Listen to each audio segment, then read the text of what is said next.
Good morning. We're here at Tohickon Valley Park, which is another part of the Bucks County Park system.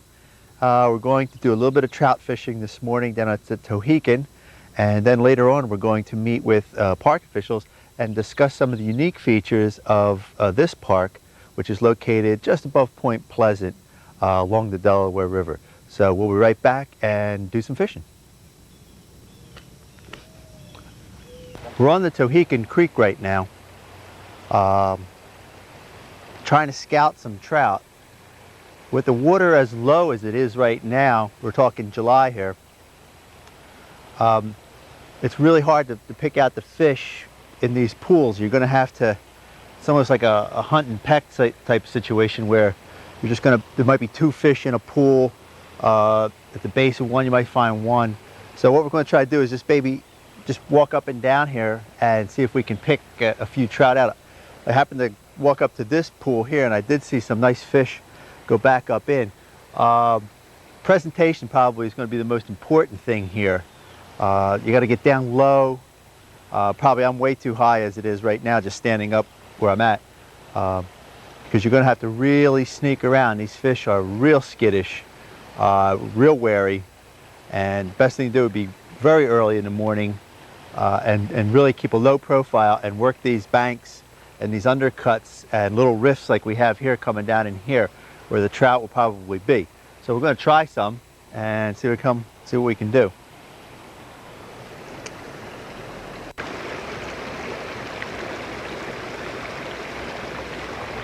Now I'm using just a little spinner here.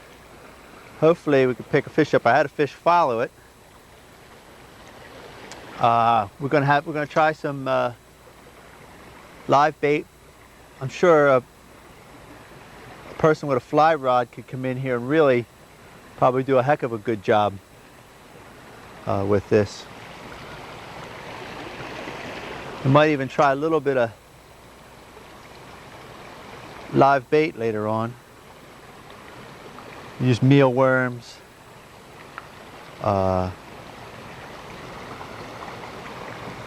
little red wigglers. Another fish follow it.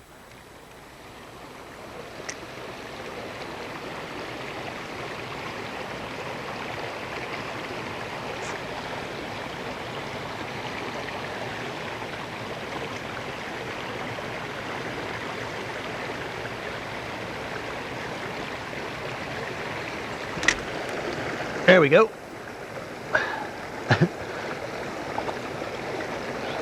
Well, it's not a trout, but it's a fish. Again, that's the whole ticket to this thing. We're in here just trying to catch some fish. And using just a little white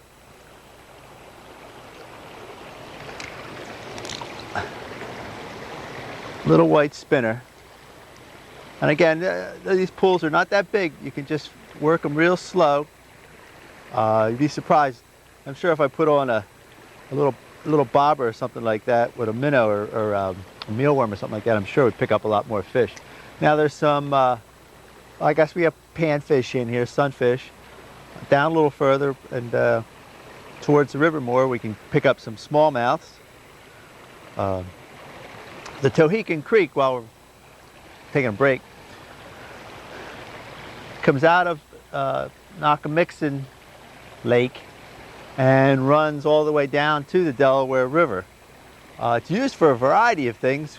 They have the kayakers, when they lower the dam, they will run this whole length of this. Tubers. You have your fishermen. Lower part of the creek where it really flows into the Delaware is excellent walleye fishing in the spring and super smallmouth. A lot of smallmouth come out of the river and go up into the mouth of the creek and spawn. And a lot of times you'll see guys that are catching the bigger smallmouth, the 3.5, 4 pound fish. You'll see that they're coming out of the mouth of the Tohickon. It's a great place to catch some early spring fishing. Is really good there. Also, the shad hook up in there and just hold on for a bit while they're moving upstream. So it's a great place to fish. Also in the spring, they stock this with trout. It's stocked with trout, and they don't have this stock for opening day. They save it a week later, which I think is a great idea. And you have access pretty much throughout the whole park. And we came down through the road because there's some cabins along here which we'll be looking at later on. And but we have plenty of access to get down here on both sides. You can basically hike in or park and walk down. So you have a long stretch here. I think we're going to work our way up a little bit to some other pools and see if we can pick up some more fish. With this water being so low, and I mean it's crystal clear, you really do have to keep a low profile. And I'm using just a real light, ultralight spinning rod with like 4-pound test on it. And I'm just picking little spots. I've had a couple of hits in this little pool with some trout, not able to hook them, but you got to keep a low profile and make real short casts.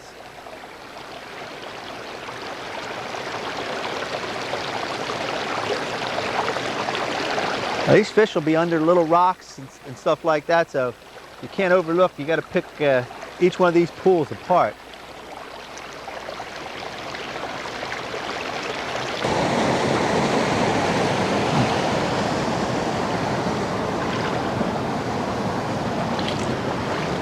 One thing you got to be careful of when you're doing this is that the rocks are quite slippery. So you got to be careful of where you're walking and how you put your feet, because you could take a good spill here and really hurt yourself. So make sure you watch where you step, because it is quite slippery here, and I won't want you to get hurt. I'm going to switch over to some live bait here. I see there's some fish in this one pool here, and I've had some hits. Haven't been able to land any fish, but I got some hits. I saw some fish follow, and what I've been using, it's a little, I don't know if Mike can get that still. It's just a little rooster tail, real popular spinner in white, to make it sort of look like a minnow. I'm trying to make it look like a minnow, and I'm fishing from the base of the pool up, trying to bring my bait down as naturally as possible. Now what I'll probably do the same thing with a little bit of a mealworm on here is just toss it up in there and let it drift down as natural as possible and see if we can pick some fish up. There's lots of types of fish in here, and there's lots of little crevices and things where they're hiding, so you're really going to have to place it and pick it apart. So let me change baits here, and we'll see if we can pick up some fish.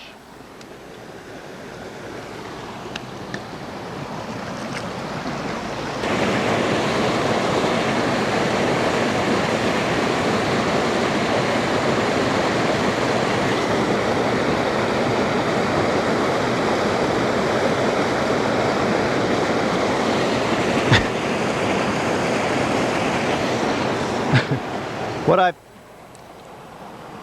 done was just take off the bobber and just let that mealworm drift down naturally, and I think that's the ticket what we're now. I have just put it on there, just let it drift down.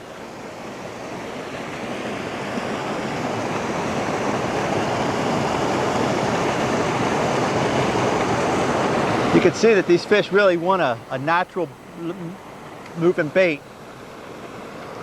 I see we're in a pocket of a sunfish here, but they're fun to catch. I think if you come here with your kids on a little light rod, some mealworms, you can have a great time with the kids. Not real difficult, and there's a possibility of catching some trout. There are trout in here. And we'll probably pick one or two up.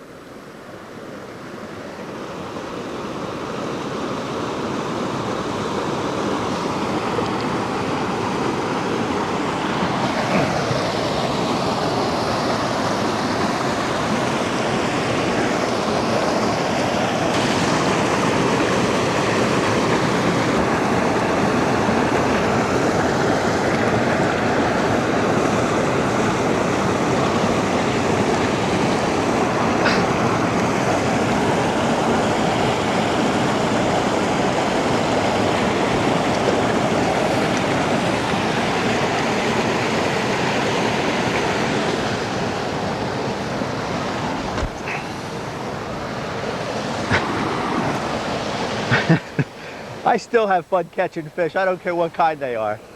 I get a kick out of it. But we're going to keep trying in this spot a little bit more. We'll move up to some more pools up here. I think if we drift enough of these through here today, we'll pick up some trout. I'm sure in the fall, water's a little cooler. The fish will be a little bit more active and moving a little bit more. But I still can't see why we don't pick up a fish or two here. And I'm trying to make my bait as natural as possible.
As you can see,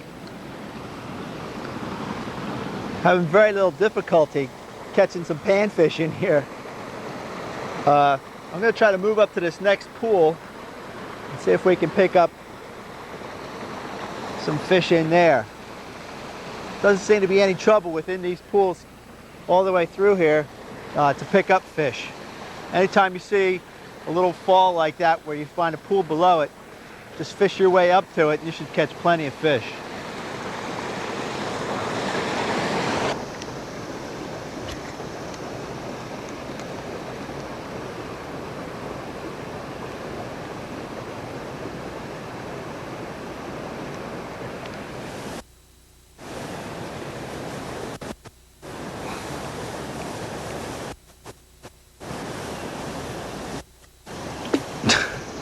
Another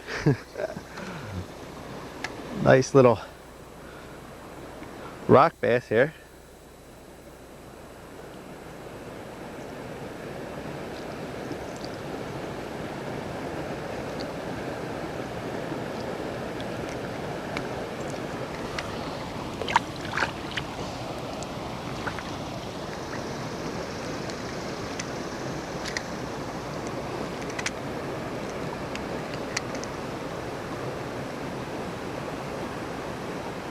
I switched back to a little inline spinner that I was using before, that little rooster tail. Just to change. I think we could probably catch as many fish as we actually wanted to, as far as sunnies and rock bass with the mealworm. So if you just were coming up here and you said, I just want to catch a bunch of fish, have the kids have some fun, then I would just stick with the mealworms or little red wigglers or something like that worm, and you'll catch all the fish you really want. I thought maybe I could entice a trout out of this pool. One of the things that I do recommend that I left back in the car, and we're a ways from it now, is a good pair of polarized sunglasses. To see, I can see fish moving in here. I can see trout, but I'm sure if I had a pair of glasses on, I could see a lot more. And then you'd be able to pick out some fish and really fish to them. You know what I mean? As far as really putting the bait right in front of them. I'm at a disadvantage here now with the sun coming up, being able to see. But that's another thing. If you have a good pair of polarized sunglasses, you should be able to see a lot better in the water, and you'll be able to pick out fish and put your lure to them closer.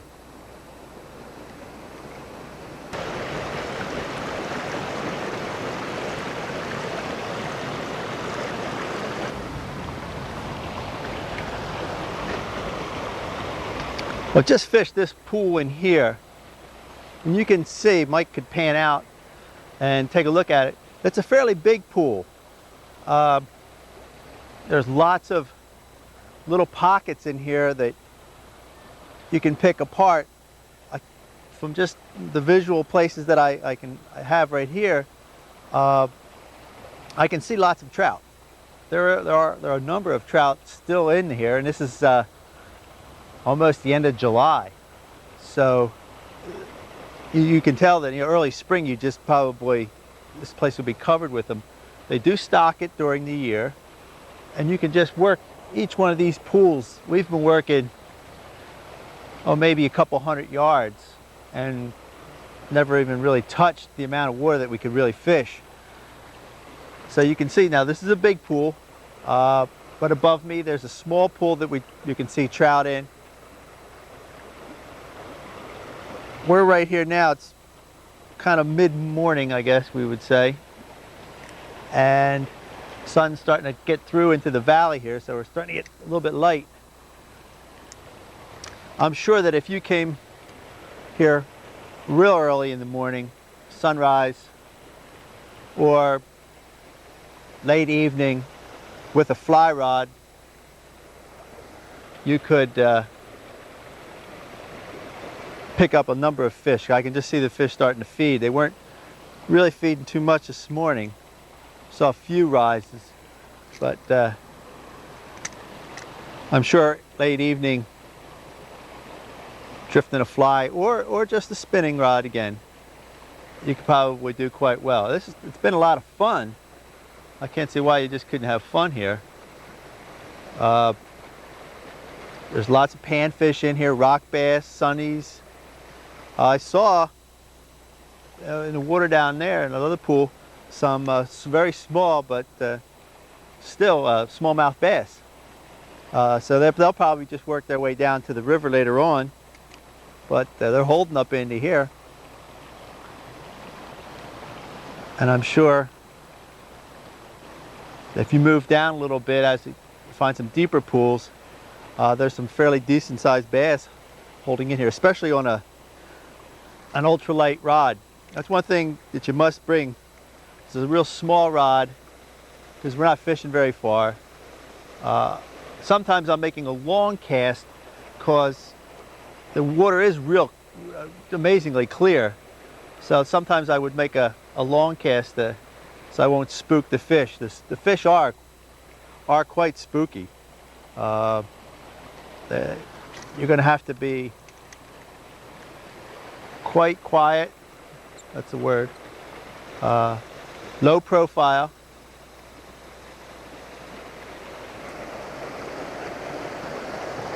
Okay, I'm here with Marcy Foley. Marcy, what's your exact title here for the park situation? I'm Supervisor of Recreation for Bucks County Parks. All right, you're Supervisor of Recreation.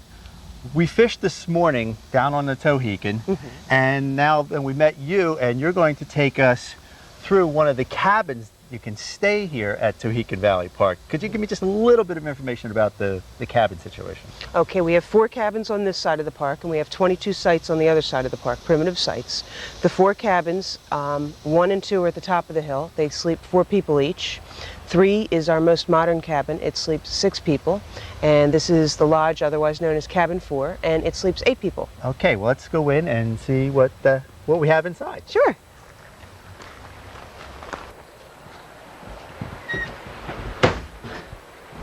We're on the porch of Cabin 4, am I correct? Right. The Tohickon is right out front of us here. It's a beautiful stream. Matter of fact, we were fishing right in front of this morning. I didn't catch as many trout as I would have liked to, but I did catch some fish, so I was really happy with that. Marcy, just tell us a little bit of what you know about the Tohickon here as far as the trout. They do stock this, am I correct? Yes. And what you mentioned, they float stock it, where they'll come down and have fish and just put them in each pool. Right. Drop fish off in each pool. So there's a variety of places where they can put fish throughout here. So it's just not dumped in one spot and let the fish actually find their way. Then it's that way. Okay, we had a great time out there. Let's talk about the cabin itself. It's got a nice porch here with screens on it. Obviously, we probably have a little bit of mosquito or gnat problem here. Tell us a little bit about the cabins, how we can get them, and whatnot.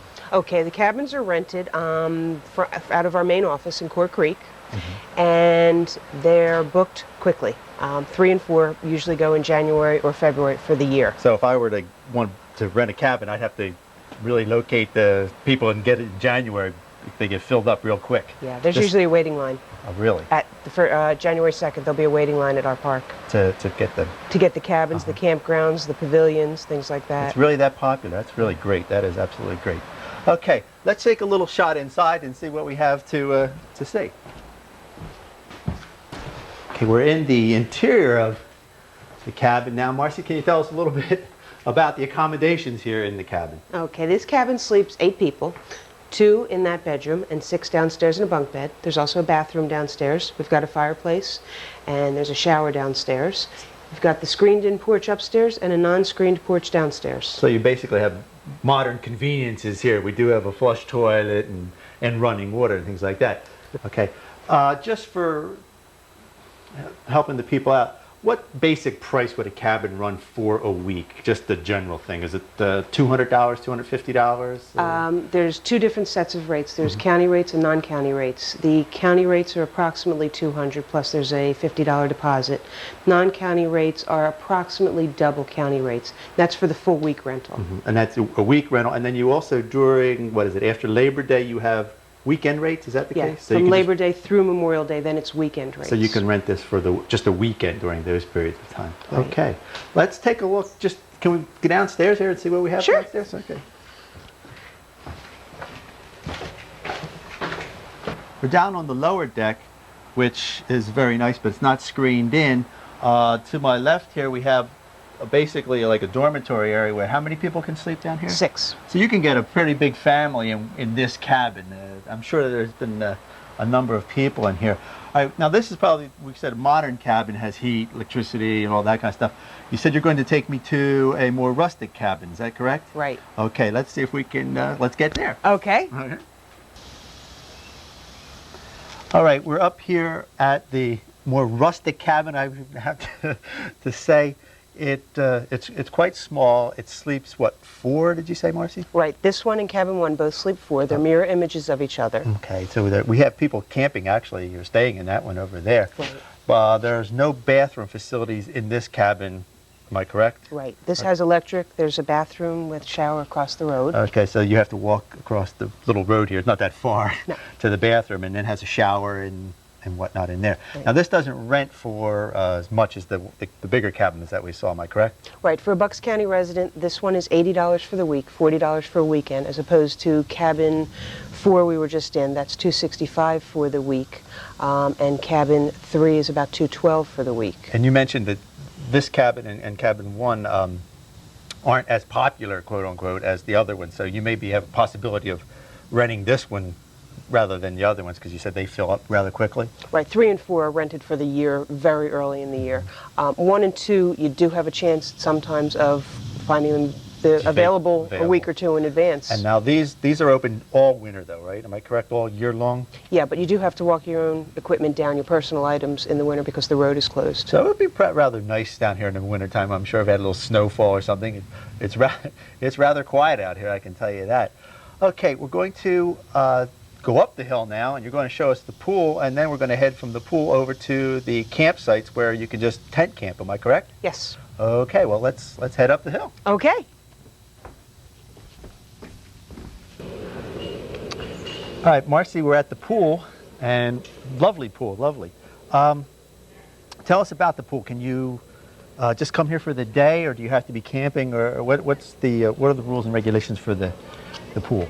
Okay, the pool's open from 12:30 to 6:30, and it's open to membership, daily usage, campers, residents of the area, pretty much anybody. So anybody up here can just come and swim for the day. Now, is there a fee that we are charged for this? Yes, the season membership entitles you to come in every day at the same fee, and that's $80 for a family of 4. Or there's daily fees, and that depends on the weekday or weekend. Weekend, so you can come. I see they have a little baby pool. Yep. And we have some some young kids here now. They have swimming lessons also? Yes, morning swim lessons. So we have morning swim lessons. About to start, let's see, this is the first session this morning. I believe this is a level 2 Red Cross swim session. I see. So you can take swimming lessons here also then, Yes. along with just recreational swimming. Yeah. I see. Okay, well, let's head over to the camping area. I see we're back up here at the campgrounds now with Marcy. Marcy, tell us about the campgrounds here. What do we have here? This is amazing. I'm really impressed. This is very nice up here. Okay, we have 22 sites at this campground. We do have 3 campgrounds in the park system. One is Lake Tohi, that has 17 sites. Tohickon has 8 sites, and that's right along Route 32. And then Tohickon Valley has, in addition to the 4 cabins, we have 22 sites. All of our sites within the system are primitive. They all have a picnic table, a trash can, a fire ring, and a place to park up to 2 cars. You can reserve them or you can take potluck, but that's not advisable on weekends. The sites are $8 for county residents, $12 for non-residents. That's per night? Per night, per site, maximum of 6 people per site. We don't allow alcoholic beverages or pets in the campsites. Okay. Well, Marcy, again, thank you very much. I appreciate it. We had a great time today. This is Bob Murray saying, see you next week on Delaware Valley Outdoors.